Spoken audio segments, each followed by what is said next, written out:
Bueno, bienvenidos. Le damos la bienvenida, junto con el señor Cara de Papa, a la clase número 1, clase introductoria de la anatomía de nuestra nueva academia, la Academia Salvapapas. Si ustedes no han visto el posteo que hemos hecho en nuestra cuenta de Instagram, dicho sea de paso, sigan la cuenta de Instagram, que se llama Academia Salvapapas, que ahí subimos contenido sobre anatomía y contenido informativo sobre las clases. Les comento.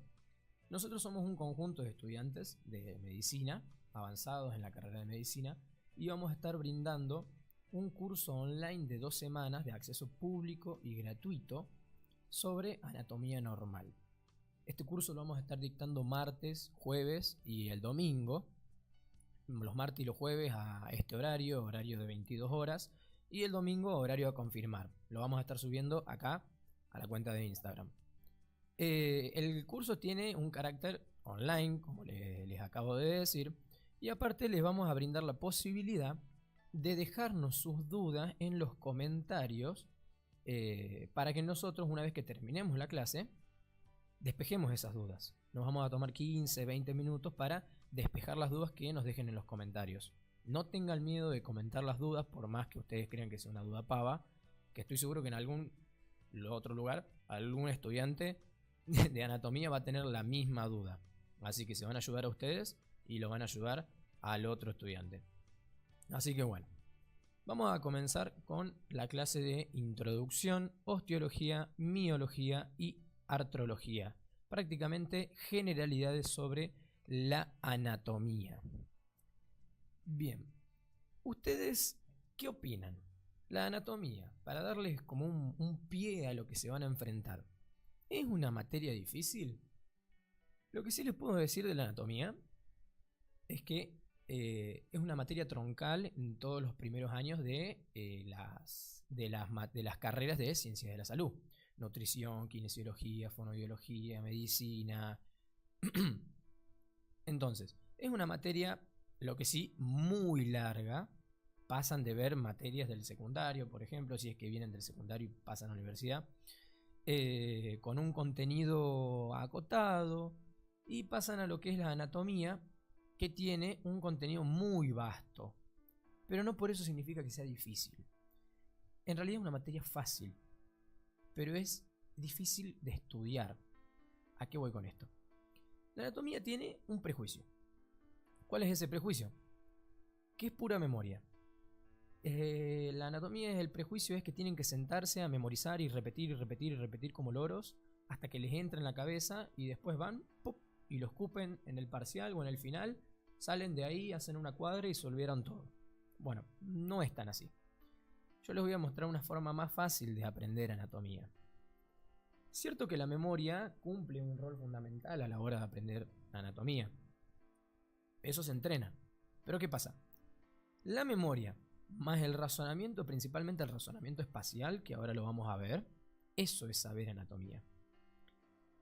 Hay un dicho que dice que la anatomía es una materia que se debe estudiar 10 veces y se debe reestudiar 10 veces más. Imagínense, ustedes están el domingo a la noche estudiando para la clase del lunes. Díganme si no les pasa algo así. Terminan de estudiar y ahí nomás se olvidan todo. O van a rendir el parcial y no, pero les juro que yo lo estudié.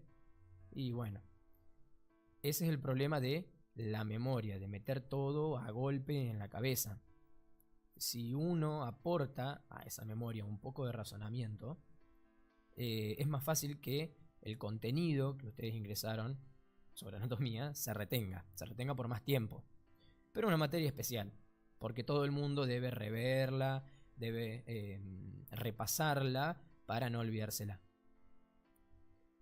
¿Cuáles son los problemas que nosotros hemos observado en el tiempo que tenemos de docencia en los alumnos que recién arrancan o que recién encaran a la anatomía? Principalmente el tema del lenguaje. Van a leer, ustedes agarran el libro y prácticamente lo que leen es esto. Leen un montón de nombres en latín, un montón de nombres propios de anatomistas, de andás a saber dónde, andás a saber cuándo, y se quieren arrancar los pelos. Se quieren cortar los dedos con una cuchara. Leen apófisis, cresta, espina, cavidad, tubérculo, y no entienden nada. Quédense tranquilos que eso, a medida que va pasando el tiempo y a medida que van estudiando la materia, van entendiendo los significados de las palabras. Ahora les vamos a dar una pequeña ayudita con eso. Otra cosa son las metodologías de estudio. ¿Qué significa esto?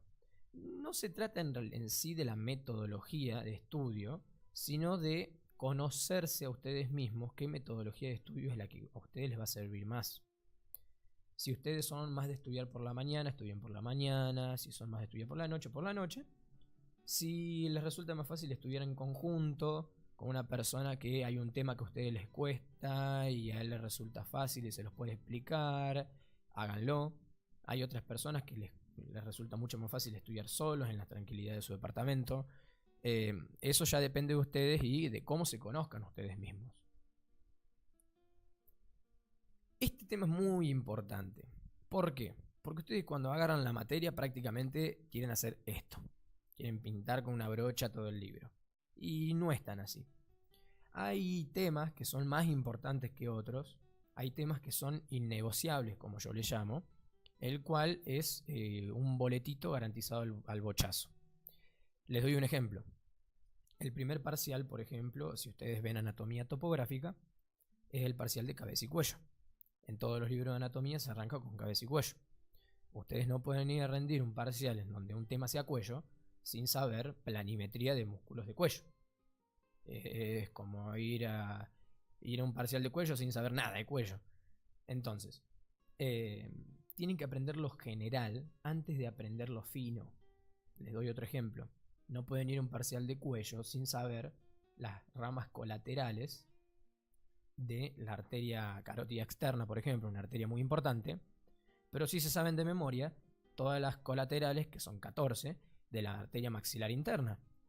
O sea, primero tenés que saber lo básico y después irte a lo más profundo, a lo más fino, hilar más fino. Eso por un lado. En otro lado, el orden. Orden, por favor, orden. Si yo les pido, por ejemplo, que me describan un hueso, vayan siempre de lo general a lo particular, acuérdense, de lo más grueso a lo más fino. No se vayan a describir los accidentes de ese hueso. Por ejemplo, no se pongan a hablar de los accidentes de la cara antero superior del peñasco del temporal sin antes decirme cuáles son las 3 porciones del hueso temporal, o dónde se encuentra, o si es un hueso par o impar, simétrico o asimétrico. Entonces siempre vayan de lo más general a lo más particular, para toda la materia. Estos consejos son para toda la materia. Vamos con el primer tema que nos compete, que es muy importante y a mi parecer se le dedica poco tiempo, el cual es la planimetría. Antes de hablar de planimetría tenemos que hablar de lo que es la posición anatómica. Vamos a explicar una cosita. Cuando los anatomistas hacen sus descripciones anatómicas, tienen que ponerse de acuerdo para hablar de lo mismo.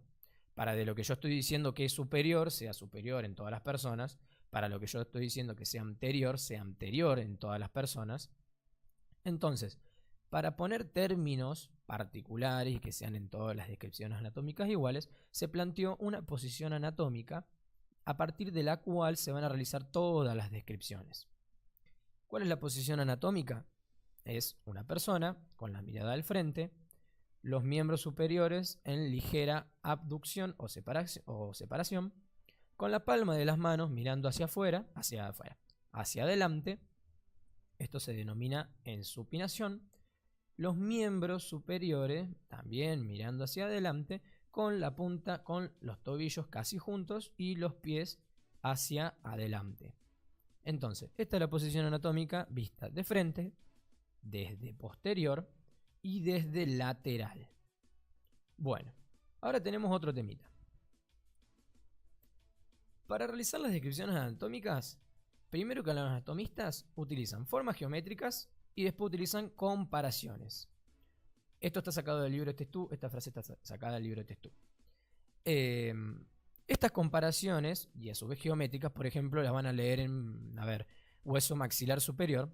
Van a leer de que en la cara externa está la apófisis piramidal, que tiene forma de pirámide truncada, con la base medial adosada al hueso, al cuerpo del hueso, y un vértice lateral. Para realizar estas comparaciones se utilizan como referencia ejes y planos. Acá podemos observar en una misma persona, en un mismo cuerpo humano, los ejes y los planos. Vamos a arrancar con los ejes. Ustedes se tienen que imaginar a los ejes como si yo le clavara a esta pobre personita un tubito que le va desde la porción medial del cráneo, de la calota craneana, hasta abajo, pasando por la línea media del perineo. Este es el eje longitudinal o eje cráneo-caudal y nos habla a nosotros de altitud. ¿Qué significa esto? De superior y de inferior. Después tenemos el otro eje. Estos son ejes en una sola dimensión. Después, cuando veamos los planos, vamos a ver que unimos dos dimensiones para realizar todas las comparaciones. Después tenemos el eje lateral, que va en este caso de derecha a izquierda. Que va, bueno, como dije, de derecha a izquierda. Entonces a nosotros lo que nos permite comparar es el ancho. O sea, este eje vendría a ser lo que es el ancho. El eje longitudinal, el alto. Y nos queda por último el último eje, que es el dorso ventral o anteroposterior. Que va, es como si yo le clavara una lanza a esta pobre personita. La estoy matando. Una lanza que le entra por la parte ventral o anterior del pecho, o de cualquier zona, y le sale por la parte posterior o dorsal del cuerpo. Entonces, este eje nos está hablando de profundidad, de qué tan profundo sea una estructura. Bien, ahora con eso en claro, vamos a hablar de los planos. Tenemos 3 planos. 2 planos verticales y un plano horizontal. Los planos verticales se denominan el plano sagital, que es este, el cual nos corta a esta personita en 2 mitades, una derecha y una izquierda, pasando por la sutura sagital de lo que es el cráneo. Este plano utiliza 2 dimensiones o 2 ejes, el longitudinal, que es el alto, y el dorso ventral o anteroposterior, que es el profundo. Quédense con eso, es muy importante. Después tenemos el eje coronal, el plano coronal o frontal, que nos divide el cuerpo en 2 mitades, una anterior y una posterior. Y este plano utiliza para sus comparaciones 2 ejes. El eje longitudinal, al igual que el sagital, y el eje lateral o el eje de izquierda a derecha. Y por último nos queda el plano transversal, que yo al pobre tipito que no da más lo partí en una mitad superior y una mitad inferior. Y si lo comparan, vemos qué eje utiliza este plano. Utiliza el eje lateral, que es este, y el eje anteroposterior, que es este. Entonces, vamos a hablar un poquito de cada plano. Cuando hablamos del plano frontal, esto es una imagen tomográfica. Es un corte frontal de lo que es cráneo. Esto que se ve en blanco es el hueso. Esto se denomina ventana ósea. Podemos hablar, como dijimos antes, de que el plano frontal utiliza los ejes longitudinal y el eje lateral para sus comparaciones. Bueno, esto es la bóveda craneana, para darles un pantallazo. Esto es la bóveda craneana. Esto es cavidad orbitaria. Estos que están en el medio, esto es la apófisis Christagalli. Yo podría decir, a través de este plano frontal, de que la apófisis Christagalli es interna o medial en comparación a lo que es la porción horizontal del hueso frontal. Entonces, utilicé el eje lateral para realizar mis comparaciones medial y lateral. Ahora, utilizamos el otro eje, el eje longitudinal. Yo puedo decir, por ejemplo, que la cavidad orbitaria se encuentra inferior o caudal en comparación a la bóveda craneana, que se encuentra superior o cefálica. Esos dos tipos de comparaciones puedo realizar con este plano. Vamos con el otro. Este es un corte sagital de lo que es abdomen y pelvis.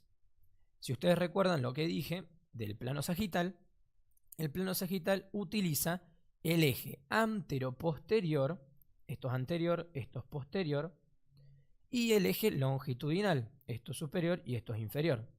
Y ahí empiezo a realizar mis comparaciones. El útero se encuentra superior o cefálico con respecto a la vejiga, que se encuentra inferior o caudal. Eso es el eje longitudinal. Y en el eje antero-posterior puedo decir de que el útero se encuentra ventral o anterior con respecto al recto, que se encuentra posterior o dorsal. Y el último que nos queda es el horizontal, el plano horizontal o axial.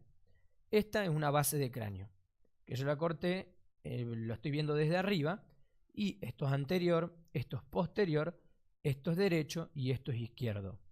Si recordamos, el plano axial utiliza lo que es el eje antero-posterior y el eje latero-lateral.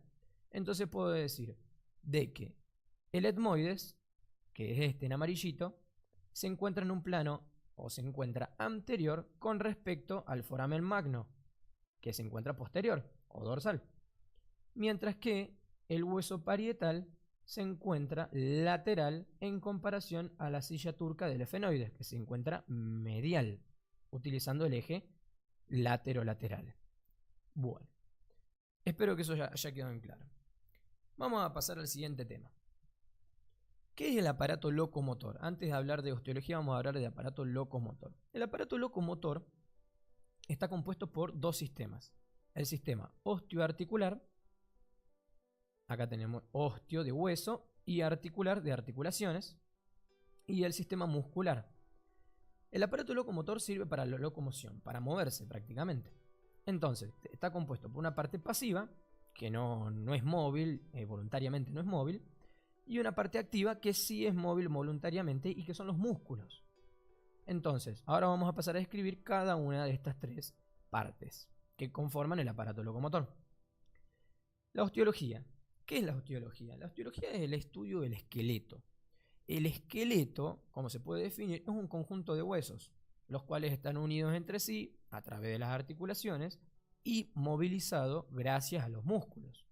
En este dibujo que podemos observar es un dibujo de Andrés Vesalio, alrededor del 1500, 1500, del libro de Humanis Corpori Fabrica, un libro más o menos como de 6-7 tomos, en donde las descripciones anatómicas que hacía eran de sus mismas disecciones. Vesalio, increíble Vesalio, es considerado hoy en día el padre de la anatomía moderna. Entonces, al esqueleto, ¿cómo lo podemos dividir? Lo podemos dividir con un esqueleto axial o, ¿cómo era que se denominaba? Cráneo vertebral, el cual está compuesto por la columna vertebral, la que se encuentra, vamos de nuevo a utilizar los términos de movimiento que aprendimos anteriormente, y se encuentra en la porción dorsal o posterior de lo que es el cuello, el tórax, el abdomen y la pelvis. Hacia arriba sostiene lo que es el cráneo, que aloja el encéfalo, y la columna vertebral aloja la médula ósea, a la médula espinal. En su conjunto alojan al sistema nervioso central. A su vez, a nivel de la columna torácica se desprenden un total de 12 costillas de cada lado, que conforman, unidos adelante con el esternón, la caja torácica. ¿Por qué les digo esto? Porque además del esqueleto axial, al esqueleto lo podemos dividir en dos cinturas, la cintura escapular y la cintura pélvica. ¿Cuáles son las dos funciones de estas cinturas? es unir lo que se denomina el esqueleto apendicular, que es el esqueleto de los miembros, miembro inferior, miembro superior, al esqueleto axial, que es el esqueleto que se encuentra en el eje longitudinal del cuerpo, en el centro de gravedad del cuerpo. La cintura escapular está conformada por la escápula, ahí vemos la escápula en esta vista posterior, y la clavícula, que se encargan de unir el miembro superior al tórax, mientras que la cintura pélvica está compuesta por el hueso coxal, que une el miembro inferior a lo que es el sacro. El esqueleto está contado con un total de 206 huesos, según lo que es, según la Target. A ver, discúlpenme, voy a tomar un mate. No se puede estudiar sin tomar mate. Un total de 206 huesos, sin contar los huesos sesamoideos, que, bueno, acá los vamos a hablar un poquito. Cuando hablamos de configuración externa de los huesos, hablamos de la forma. Tenemos huesos largos. Los huesos largos están compuestos por una diáfisis o cuerpo, dos epífisis o extremo inferior o epífisis inferior, extremo superior o epífisis superior, y dos metáfisis, y las metáfisis. Las metáfisis se encuentran entre lo que es la diáfisis y la epífisis. Estos huesos largos predomina lo que es la longitud por sobre el ancho y lo profundo. Los huesos planos, en donde predomina lo que es el ancho por sobre la longitud y lo profundo. En este caso pongo de ejemplo lo que es la escápula, como también se podría poner de ejemplo los huesos del cráneo. Y tenemos los huesos cortos, en donde todos sus diámetros, sus tres diámetros, el ancho, el largo, o sea, el eje longitudinal y el profundo o anteroposterior, son parecidos. Estos huesos cortos se encuentran principalmente en la mano y el pie. Después tenemos los huesos sesamoideos, bien, su nombre viene porque tiene el tamaño de una semilla de sésamo. Acá podemos observar una placa de mano y articulación de muñeca. Ya le vamos a dar un pantallazo bien de cómo leer una placa radiográfica, no viene al caso, pero ya vamos a subir algún video explicando cómo se lee una radiografía. Pero bueno, sepan que lo que se ve en blanco son los huesos, y ahí en chiquitito se puede observar una pelotita, chiquitita ahí, que ese es el hueso sesamoideo. Tiene la característica que se encuentran en el espesor de los ligamentos.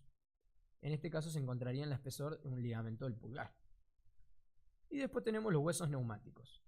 En esta placa, vista de lateral, de cráneo, podemos observar que acá tenemos esto es anterior, esto es posterior, la porción vertical del hueso frontal, acá tenemos la porción horizontal del hueso frontal, y acá esto es el cuerpo del efenoides, que vendría a formar parte de la fosa media de la base de cráneo.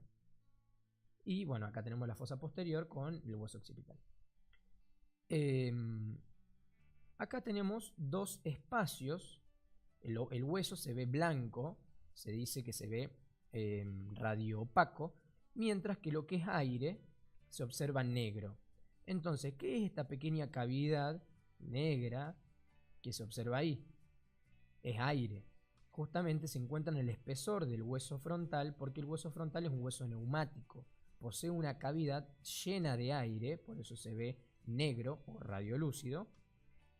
Y lo mismo sucede con el cuerpo del efenoides, que posee una cavidad neumática en el espesor de su cuerpo. Ahí tenemos el seno frontal y ahí tenemos el seno efenoidal. De configuración externa también podemos hablar de lo que es la superficie de los huesos. Prácticamente es la descripción de los accidentes. Tenemos eminencias y cavidades. Dentro de las eminencias y cavidades podemos dividirlas las dos en articulares y no articulares. Con este dibujo se los voy a explicar todo. Este es un esquema de lo que es una vista posterior de la articulación del hombro. Esto es la escápula. Y este es el húmero, que es el hueso del brazo. Acá vendría a estar lo que es la espalda, para este lado, y acá el brazo. Esto es medial, esto es lateral, esto es superior y esto es inferior. Acá estaría el codo. Eminencias articulares y cavidades articulares son aquellas que están destinadas para las articulaciones. Eminencia articular del húmero es la cabeza del húmero y cavidad articular del omóplato es la cavidad glenoidea del omóplato para formar la articulación del hombro, ¿no? Después tenemos eminencias no articulares. Estas adoptan diversas formas que, depende de la forma, va a tener su nombre: apófisis, crestas, espinas, protuberancias, cuya función es tener rugosidades para la inserción de músculos y ligamentos. Dependiendo de la presión que ejerza ese músculo, va a ser la forma, o ese ligamento, va a ser la forma que va a adoptar la eminencia no articular. Acá les puedo poner dos ejemplos, que son estas apófisis que se encuentran aquí, a nivel del codo, en el húmero, que se denominan epitroclea y epicóndilo. Hacia afuera el epicóndilo, hacia adentro la epitroclea. Ya lo van a ver cuando vean miembro superior, son muy importantes. Después, dentro de las cavidades no articulares, tenemos tres. Una ya las hablamos, que son las cavidades no articulares de ampliación. El hueso frontal y el efenoides, que presentan los senos neumáticos, el seno frontal y el seno efenoidal. Estas cavidades de ampliación están llenas de aire y su función principalmente es aligerar lo que es el peso del cráneo. Cavidades de inserción para la inserción de músculos y ligamentos y cavidades de recepción. En esta me voy a detener un poquito más. Estas cavidades adoptan la forma de canales o surcos. Por ejemplo, acá tenemos uno. En esta vista posterior del húmero podríamos decir que en la cara posterior se encuentra un canal. ¿Por qué de recepción? Porque por ahí van a transcurrir, o sea, se van a deslizar diversos elementos. En este caso va a pasar un nervio, una arteria y venas. Esto se denomina canal de torsión. Y vamos a utilizar un poco lo que es el vocabulario técnico de la anatomía. Se dispone de cefálico a caudal, o sea, de superior a inferior, y de medial a lateral. Acuérdense que esto es lateral y esto es medial. Entonces, eso es una cavidad de recepción. También hay cavidades de recepción que forman fosas, como es la del cráneo. La base del cráneo, por ejemplo, es una cavidad de recepción. La bóveda craneana es una cavidad de recepción que aloja el cerebro. Cuando hablamos de configuración interna, tenemos que hablar de los dos diferentes tipos de huesos que hay. Tenemos el hueso compacto y el hueso esponjoso. Son diversas, o sea, diferentes formas o formas que adopta el hueso dependiendo de la función que quiera cumplir. Por ejemplo, el hueso compacto se dispone a forma de laminillas, una al lado de la otra, y forma lo que es el hueso compacto, el cual la función es servir de contención al hueso esponjoso. El hueso esponjoso se dispone a modo de trabéculas, a modo de como si fuesen pequeñas esferas, las cuales tienen una cavidad en su interior. Y esto le permite resistir más que el hueso compacto a las presiones. Principalmente, o sea, es para mantener el peso del cuerpo. Entonces, dependiendo del tipo de hueso que sea, largo, plano o corto, el hueso compacto y esponjoso va a adoptar diferentes disposiciones. En este esquemita, hermoso esquemita, no quiero ver que me saquen el cuero con este esquema, vamos a ver que el hueso compacto se dispone a nivel de la diáfisis. De acá para abajo es la diáfisis o cuerpo. Se encuentra rodeado por una capa de hueso compacto y por dentro está la cavidad medular. A nivel de la metáfisis y de las epífisis, el hueso esponjoso se dispone centralmente rodeado por una capita delgada de hueso compacto. Acá sucede lo mismo, hueso esponjoso central, hueso compacto por fuera. Todo esto está rodeado por una capa que se denomina periósteo. Es tejido fibrocartilaginoso, el cual está muy inervado y muy vascularizado. ¿Qué significa esto? Que recibe muchas arterias, muy vascularizado, y que recibe mucha inervación, le llegan muchos nervios. El periósteo recubre los huesos a excepción de las zonas en donde hay cartílago articular. En este caso, este hueso quiere parecerse a una tibia, un hueso de la pierna. Sigamos con el hueso corto. Los huesos cortos son más sencillos todavía. En la periferia está dispuesto a modo de hueso compacto, el cual encierra al hueso esponjoso que se ubica centralmente. Muy sencillo. En los huesos planos, los huesos se disponen a modo de dos tablas, una tabla externa y una tabla interna, que son hueso compacto. Es como si yo hiciese un sanguchito, una cosa así. Los gordos como yo se lo imaginarían como un sándwich de miga, en donde el pan de afuera sería la tabla externa, el pan de adentro la tabla interna, y en el medio está el jamón y queso, que vendría a ser el hueso esponjoso. Que esta es una pregunta bastante frecuente, ¿qué es el diploe? El diploe no es nada más que el hueso esponjoso de los huesos del cráneo. En los huesos del cráneo, el hueso esponjoso se denomina diploe. Es eso nomás. Bueno, pasando a otro tema, el tema de los músculos, el tema de la miología. La miología estudia los músculos. ¿Y qué son los músculos? Los músculos son estructuras anatómicas que tienen la capacidad de contraerse. Ahora, hay diferentes tipos de músculos. Tenemos el músculo esquelético, que es el músculo, siempre agarro, pobre lo tengo de hijo y al bíceps, que es músculo esquelético, que es voluntario, que yo lo controlo a voluntad, y está inervado por el sistema nervioso somático. Es el que yo controlo. Yo quiero mover el brazo y utilizo músculos esqueléticos. Tenemos el músculo liso, el cual no está controlado, no se controla a voluntariedad, está inervado por el sistema nervioso autónomo. En este caso le puse de ejemplo una arteria. Las arterias tienen una pared y una luz. La luz es el hueco por donde va pasando la sangre. Entonces, la capa media de las arterias son células musculares, músculo liso, que se van a contraer achicando esta luz, este diámetro, o se van a dilatar para agrandar esta luz. Eso se denomina vasodilatación o vasoconstricción cuando se contraen estas células musculares.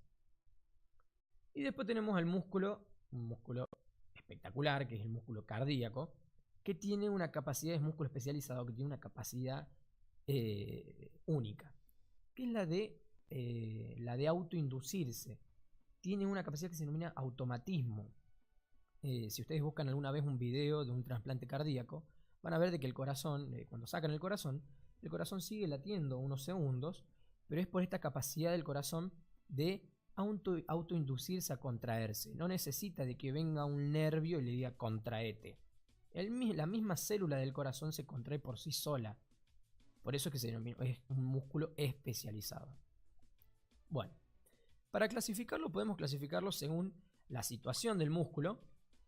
Acá les puse un dibujo, que es un dibujo de un amigo mío, un dibujo espectacular de músculos cutáneos del cráneo y la cara.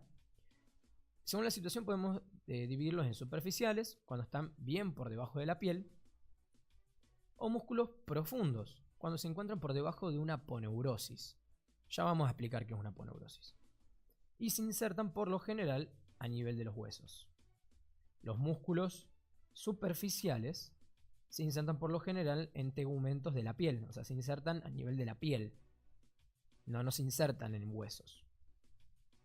Con respecto a la forma, podemos clasificarlo como huesos largos, como este, que se encuentran principalmente en los miembros.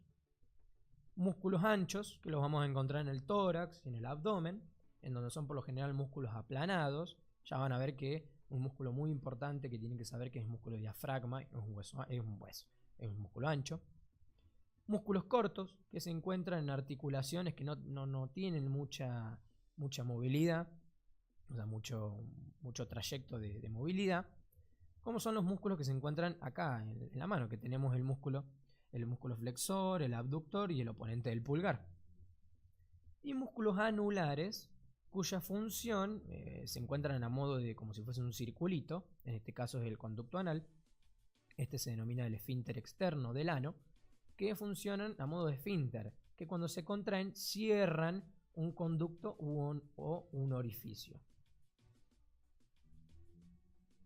Después, con respecto a las inserciones, hablamos de inserciones a nivel de hueso, pero ojo, también hay inserciones a nivel de órganos o a nivel de mucosas. Por ejemplo, los músculos rectos del ojo se insertan directamente en la esclerótica del ojo. Esto blanquito que hay por fuera del ojo se denomina esclerótica. No se insertan a nivel de un hueso. Y, por ejemplo, los músculos de la lengua, esta capita que está más por fuera se denomina mucosa, los músculos de la lengua se insertan a nivel de la mucosa lingual. Las inserciones que se realizan más comúnmente se hacen a través de tendones. Los tendones son tejido fibroso. Según la cantidad de tendones que hay, vamos a poder dividir los músculos en simples, los cuales tienen un solo vientre muscular es la porción roja, la porción carnosa del músculo, y dos tendones, uno de inserción de origen y uno de inserción distal. O músculos compuestos, que son los músculos digástricos y los poligástricos. Este tema es muy importante porque llegan a lo que son los músculos de cuello, empiezan a estudiar el digástrico y dicen, el digástrico es un músculo de tipo digástrico. Ajá, ¿cómo es eso?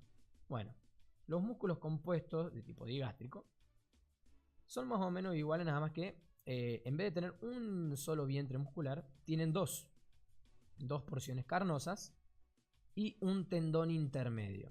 Tenemos la inserción de origen, la inserción distal, los dos vientres musculares y un tendón intermedio. Los músculos poligástricos siguen estos fundamentos, pero son varios vientres musculares. Después, con respecto a los puntos de inserción, ya les dije, tienen una inserción de origen y una inserción distal.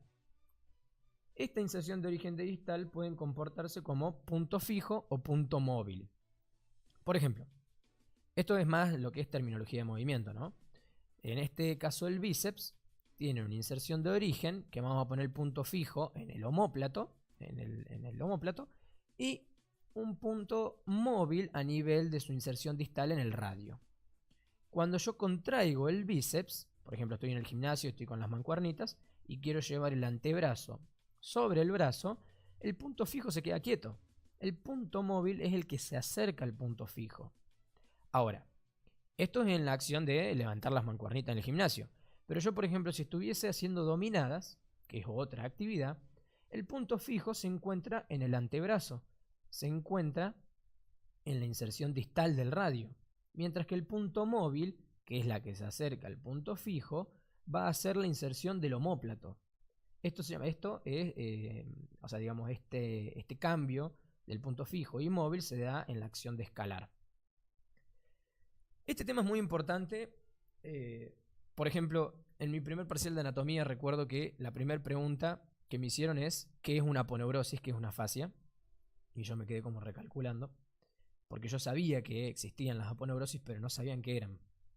Entonces, las aponeurosis o fascias son membranas fibrosas. Envuelven a los músculos. O sea, los músculos tienen que pensar que están envueltos como si fuese una bolsita, las aponeurosis que envuelven a los músculos, que cumplen funciones de individualizar a los músculos y a su vez les brindan contención a la hora de las contracciones. Este corte es un corte de brazo, es un corte horizontal de brazo. Acá podemos ver al húmero, lo tengo de hijo hoy al pobre brazo. Esto es anterior, esto es posterior, esto es medial o interno y esto es lateral o externo. Esto negrito que se ve por acá, eso es la aponeurosis braquial o fascia braquial, la cual va a envolver a los músculos. Acá no están los músculos, no están dibujados. Por eso son estos espacios.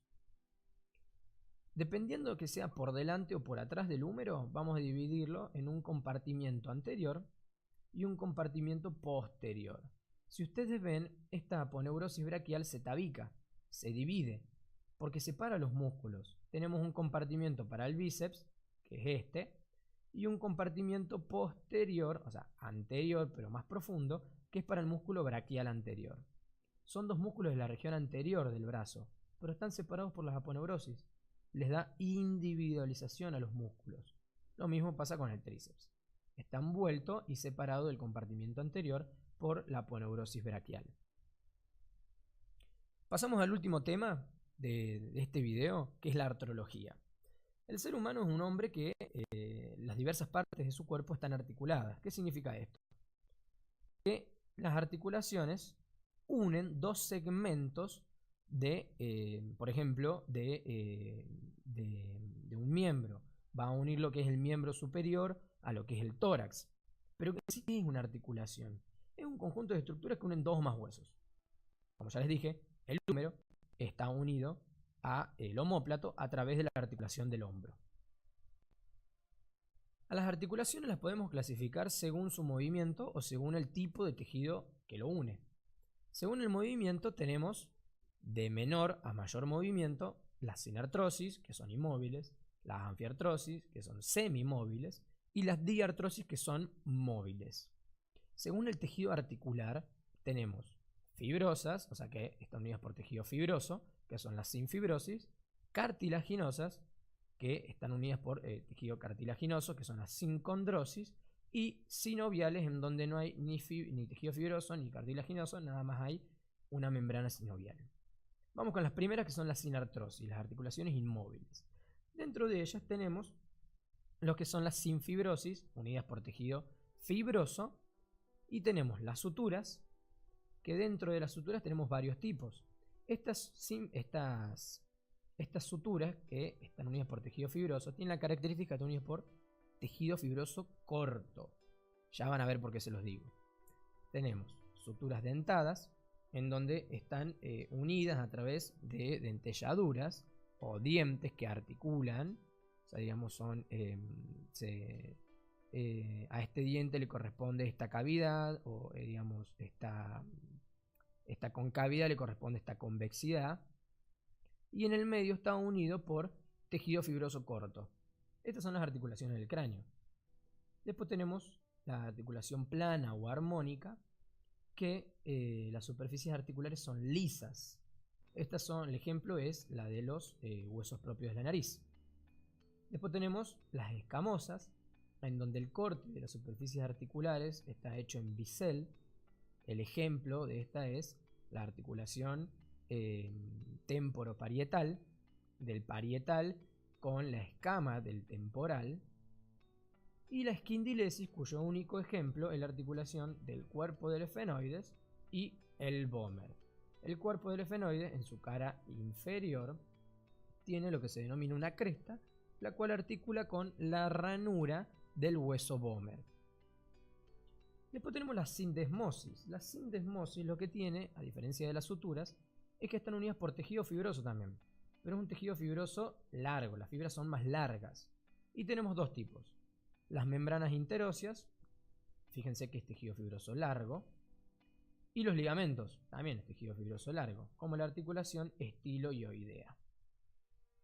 Después tenemos las gonfosis, que las gonfosis es una estructura a modo de espina, en este caso el ejemplo son los dientes, que se introduce en un alveolo dentario y está unido, o sea, digamos, está anclado al alveolo a través de fibras de tejido fibroso corto, son fibras cortas. Luego están lo que se denomina la sincondrosis, cuyo medio de unión es cartílago. Acá tenemos un corte sagital de lo que es el tabique nasal. Esto es anterior, esto es posterior, superior e inferior. Esta es la lámina perpendicular del etmoides y este es el vómer. Acá vemos cómo articula con el hueso, con el cuerpo del efenoides. Esta es una articulación esquindilesis, como vi recién, y esta es una articulación de tipo sincondrosis. Acá hay tejido cartilaginoso uniendo estos dos huesos. Después tenemos las sinostosis, que son las más sencillas. Las sinostosis los huesos se encuentran soldados, son prácticamente inmóviles, no tienen nada de movimiento.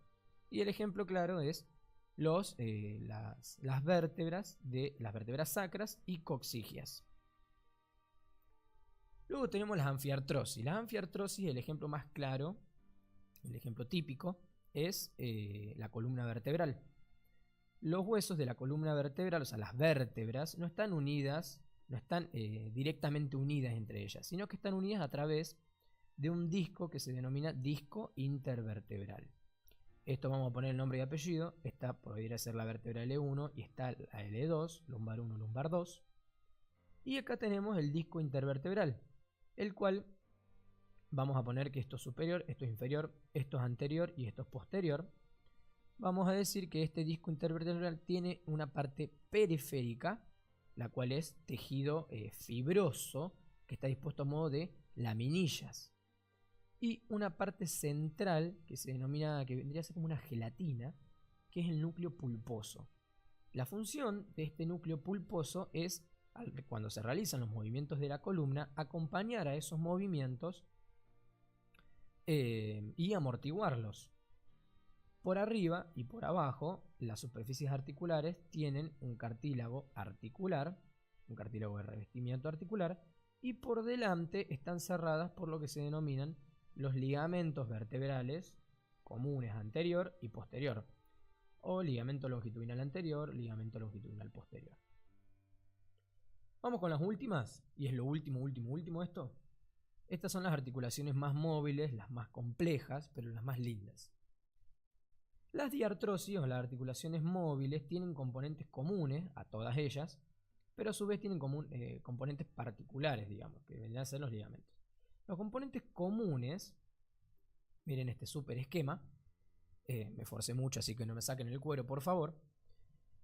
Los componentes comunes de las diartrosis, que están en todas, van a ser superficies articulares. Supongamos que esto es el fémur, esto vendría a ser la articulación de la rodilla. Esto vendría a ser lo que es el fémur. Esto es la tibia. Estas son las dos superficies articulares con su cartílago articular de revestimiento. Estos marroncitos es el hueso y este es el cartílago articular. Este cartílago articular sirve para que las superficies de los huesos no se desgasten con los movimientos. También poseen un rodete articular, que este tema me quiero detener un poquito porque muchas veces no lo entienden y es bastante sencillo. El rodete articular, supongamos que vamos de nuevo a ver. Este es la superficie este es el hueso, esta es la superficie articular, como acá indica el nombre, y se le tiene que venir a articular este otro hueso. Vamos a poner el ejemplo que esta es la escápula y esto es el húmero. Esto es la escápula, esta es la cavidad glenoidea de la escápula y esta es la cabeza del húmero que tiene que articular. El rodete articular se inserta en el contorno de la superficie articular para ampliar la cavidad de recepción, para ampliar y que le dé más espacio a la cabeza del húmero para que articule con el otro hueso. Esa es justamente la función. Después también tenemos lo que son los otros componentes de las articulaciones, que son los meniscos. Acá tenemos el menisco, en este caso, como es la rodilla, tienen los meniscos. No todas tienen menisco, por ejemplo, la ATM, la articulación temporomandibular, que va a ser la primera que se ve con cabeza y cuello, tiene menisco, la rodilla también tiene menisco. La cápsula articular, que es una membrana fibrosa que se inserta por lo general en el cuello de lo que son las epífisis de los huesos que conforman la articulación y aseguran la coadaptación de todos los elementos de la articulación. Los ligamentos, que por lo general pueden ser ligamentos propiamente dichos, o pueden venir como tendones de algunos músculos. Y una que me faltó poner acá es la membrana sinovial, pero bueno, acá está en el esquema. La membrana sinovial es una membrana que cubre la parte interna de la cápsula y secreta un líquido que se llama líquido sinovial. Este líquido sinovial sirve para lo que es la lubricación de la articulación y que no raspe cuando se realizan los movimientos. Si hay la presencia de un menisco, por eso es que puse este ejemplo, se considera que hay una membrana sinovial suprayacente al menisco y una membrana sinovial infrayacente al menisco. Se consideran como dos membranas sinoviales separadas. Si no hay menisco, se considera como toda una membrana sinovial. Dentro de la clasificación de las diartrosis tenemos las enartrosis o esferoides. Esta clasificación se da dependiendo la superficie articular de los huesos. Las enartrosis o esferoides, en donde la superficie articular es una esfera, justamente es por eso que es esferoides, y articula con una cavidad glenoidea. Estas articulaciones son las más móviles y son las articulaciones de lo que es el hombro y la cadera. En este caso acá se ve la cadera. Tenemos la condilia o elipsoidea, que dentro de la condilia tenemos lo que es, digamos, la superficie articular es un cóndilo que es una estructura alargadita. Tenemos la bicondilia, por ejemplo, la bicondilia simple. El ejemplo más típico es la ATM, la articulación temporomandibular, en donde se presenta el cóndilo del maxilar inferior y el cóndilo o tubérculo articular del hueso temporal. El cóndilo articula con la fosa mandibular o cavidad glenoidea del hueso temporal. Tenemos un cóndilo en cada hueso. Y luego tenemos lo que es la bicondilia doble, que en una misma epífisis de un hueso presenta dos cóndilos. Un mismo hueso presenta dos cóndilos. Luego tenemos la troclear o gínglimo, que es la articulación que cumple la función de flexión-extensión, en donde tenemos una garganta y dos vertientes. Esta es la tróclea, una garganta medial y dos vertientes laterales que articulan con una cresta y permiten los movimientos de flexión y extensión. Luego tenemos los encajes recíprocos o celares. Les puse este esquemita porque era mucho más fácil de explicar, en donde tenemos las dos superficies articulares y tenemos una convexidad que les corresponde a una concavidad en el otro hueso y una concavidad que le corresponde a una convexidad del otro hueso. El ejemplo clásico de esto es lo que es la articulación del pulgar o metacarpocarpiano, la articulación del pulgar. A ver, y nos falta la última, que es la articulación trocoide. De ejemplos de trocoide, por ejemplo, tenemos lo que es la radio cubital superior, pero les puse esta porque justamente es la primera articulación que se ve con cráneo. Lo que es la atloido-axoidea medial o atloido-odontoidea. Si nosotros observamos, este es el atlas, este es el hueso axis y esta es la apófisis odontoides. El arco anterior del atlas articula con la apófisis odontoides. Acá se ve arriba el atlas apoyado en lo que es el axis. Esto es una vista superior. Y se forma lo que se denomina el anillo osteofibroso de las trocoides. ¿Por qué osteofibroso? Porque a esta articulación, que permite movimientos de pronosupinación, está formado por un anillo que tiene una parte ósea y parte fibrosa que termina de cerrar el anillo. Tenemos lo que es la apófisis odontoide envuelta por el anillo osteofibroso. Acá tenemos la parte ósea y la parte fibrosa que termina de cerrar y conformar el anillo osteofibroso. Y nos quedan las últimas, que son las artroides, que son las más simples, que permiten movimientos de deslizamiento.